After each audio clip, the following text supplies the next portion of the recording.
First lab-grown meat to be sold to the public.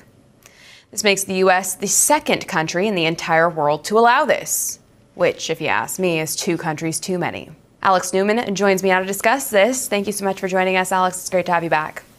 Great to be here. Thanks so much, Allison. Of course. So what's your reaction to this lab-grown meat? Are you at all surprised to hear this is coming to fruition, especially knowing people like Bill Gates and Richard Branson have invested in lab-grown meat companies?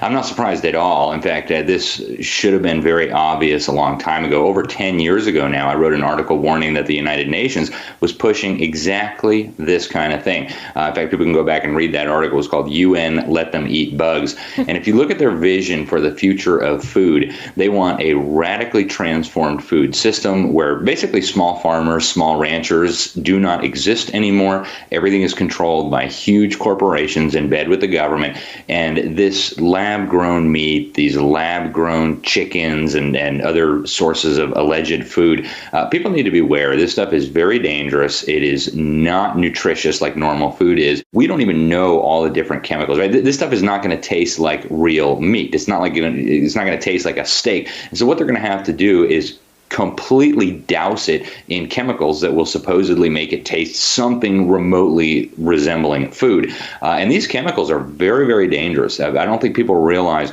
the depths of depravity of some of the individuals pushing this stuff. I mean, Bill Gates has been a population control fanatic for longer than I've been alive. In fact, he comes from a population control fanatic family. His dad was on the board of Planned Parenthood. And so when you have people who are obsessed with the idea that there are too many of us promoting, I don't care if it's a medical intervention, I don't care if it's a new food source.